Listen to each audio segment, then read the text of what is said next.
Би сакал да отворам една друга дилема, од тоа на вчера што го зборувавме, кој што е целосно проблематизирано од аспект на тоа дали ваков закон без консултации и согласност од опозиција може да се носи. Комисија за европски прашања не е матично работно тело за законот кој што разработува изборната проблематика. Значи, јас барам вие да ја завршите седницата пред да ја отворите расправата, заради тоа што се уште не е отворена точката за расправа, и да се обратите до господинот Талат Џафери, овој закон да оди на матично работно тело, Комисијата за политички систем.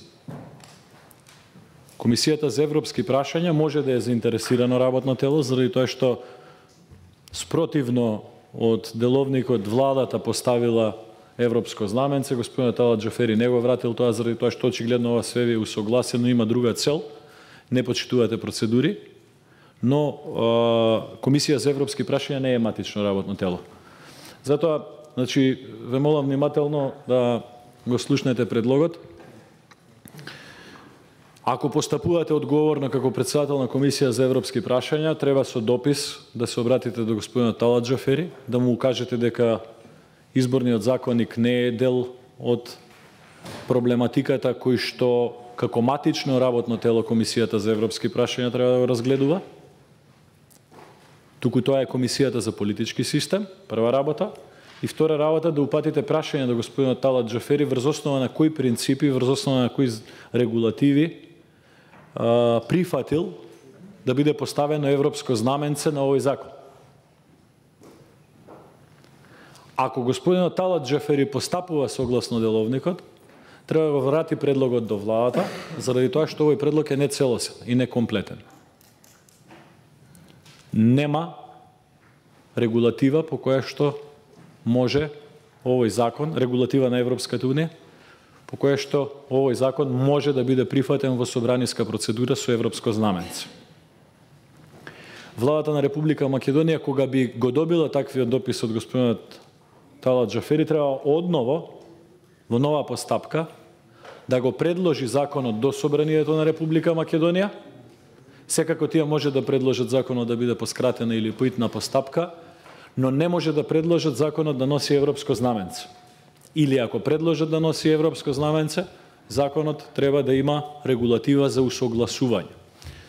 Знаејќи дека и оваа проблематика, исто како проблематиката за законот за јазици, е посебно регулирана во секоја од државите членки на Европската унија, јасно е дека поставувањето на знамето на Европската унија на овој закон е повторно злоупотреба на тоа знаме.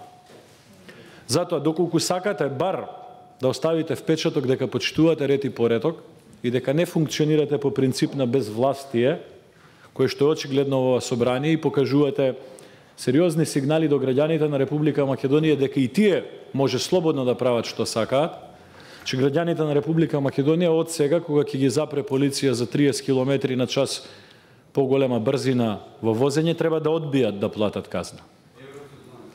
Или да покажете европско знаменце на колата. На колата да ставате европско знаменце. Ако ги запрат со 0,52 промили алкохол, нели 0,50 е границата, исто така да покажете европско знаменце. Ако се степаат млади луѓе во диско, ако дојде полиција, доволно е да носат маичка со знаме на Европската унија, не смее никој да ги запре, задре, да ги приведе, да им пише пријава за нарушување на јавен ред и мир.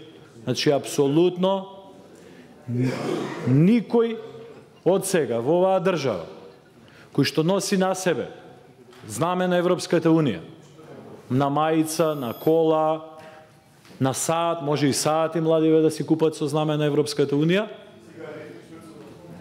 Да, цигари со знак на Европската унија може да се шверцуваат од страна градоначалници на СДСМ. Никој не смее да ги казне. Заради тоа што кога вие тука ставате знаме на Европската унија, не е една одредба, десетици одредби прекршуваат. Не смее овој закон да биде во собрание со знаме на Европската унија, но сакам да бидам коректен и велам, смее да биде поскратена или поитна постапка, но не со знаме на Европската унија. Не смее овој закон да биде на Комисија за европски прашања како матично работно тело. Може како заинтересирано работно тело. Затоа, господине Груби, вие немате ни право да отворите амандманска расправа. Не ви е отворена воопшто расправа. Значи, амандманска расправа по овој закон единствено може да тера Комисијата за политички систем и законодавно-правната комисија.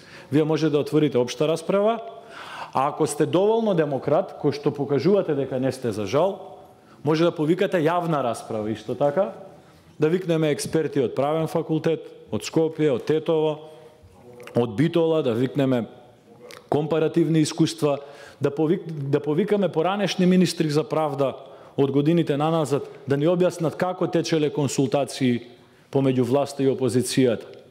Јас вчера кажав еден пример за 98-та година. Тогаш ВМРО ДПМН немаше ниту единствен пратеник во Собранието на Република Македонија. Тогашната власт на СДСМ располагаше со повеќе од 90, можеби 100 пратеници во мнозинство.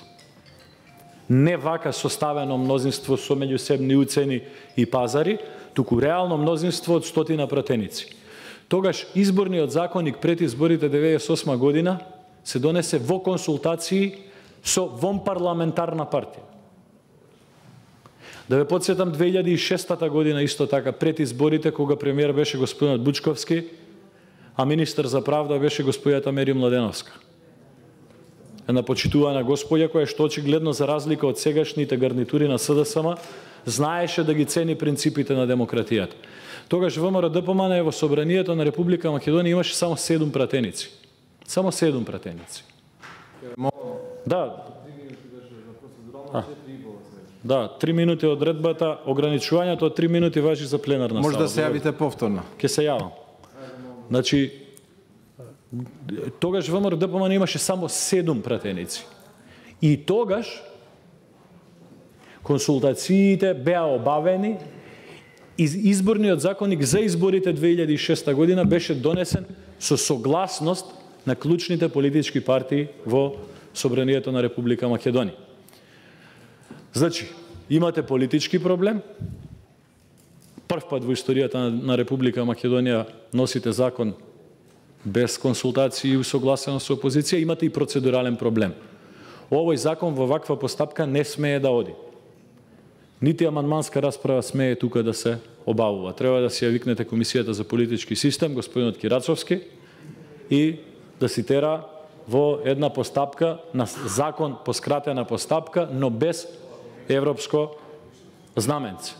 Но доколку имате намера, господине Груби, да си терате насила како што терате, покрај оние предлози кои што ги дадов во текот на вчерашниот ден, а тоа е да се укине и Собранието и сите други комисии, во ова собрание да доаѓате на работа само вие и господинот Талат Џафери, можам да ви дадам и друг предлог, пошто ја бришете Комисија за избори и именување, бришете двотретинско мнозинство, за да си олесните работата, господине Груби, ве молам ставете помало мнозинство, не мора 61, ставете 42-45, заради тоа што ќе треба па 2 недели да ве чекаме да соберете кворум на пленарна седница. Значи, за да не ве чекам, за да не ги успорите реформските... Колега. Да. Многу коректен сум. Јас за разлика од вас сум многу коректен. Вие не сте коректен заради тоа што упорно, грубо кршите процедура и прифаќате да терате постапки по закони кои што апсолутно немаат врска со Комисијата за европски прашања. Значи, за да не ги укочите евроинтегративните процеси, за да не ги укочите сите процеси кои што се потребни за Република Македонија, немојте да комплицирате со 61 пратени. Ставете двајца пратеници да гласаат за, едниот да е господинот Талат Џафери, другиот да е господинот Артан Груби, седнете вие двајца, изберете ја Државната изборна комисија, нема потреба да доаѓаат колегите од Гостивар, од Тетово, од Гостивар, од Прилеп,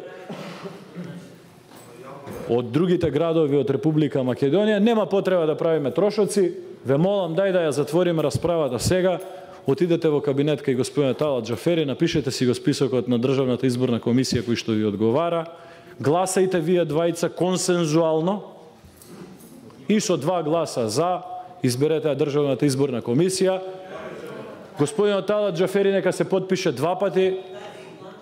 И вие подпишете се 2 пати, господин Артан Груби, и со 4 подписи објавете го ова каде сакате. На огласна табла, во службен весник, во некој локална радиостаница.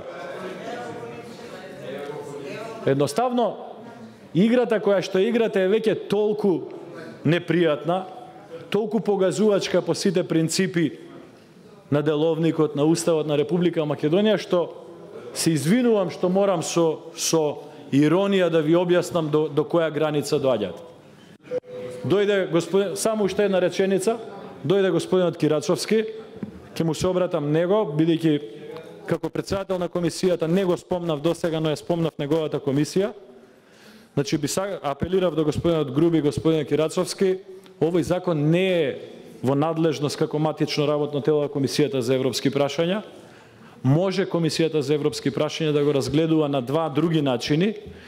Првиот начин е како заинтересирано работно тело, вториот начин е да повика јавна расправа, па да викнеме експерти и искусни луѓе за изборната проблематика, но вашата комисија која што вие раководите, Комисијата за политички систем, е надлежна за ова законско решение. Затоа побарав од него да го со писмено обраќање до господинот Талат Джафери да го врати законот таму, а вие како председател на Комисијата за политички систем да ја превземете надлежност. Благодарам, еве има согласност од господинот Кирачовски дека доколку господинот Артан Груби го направи тоа, тој ќе ја превземе обврската на Комисија за политички систем да се спроведе постапката. Мислам дека господин Груби ова е добар принцип да најдеме начин да излеземе од ситуацијата. Благодарам.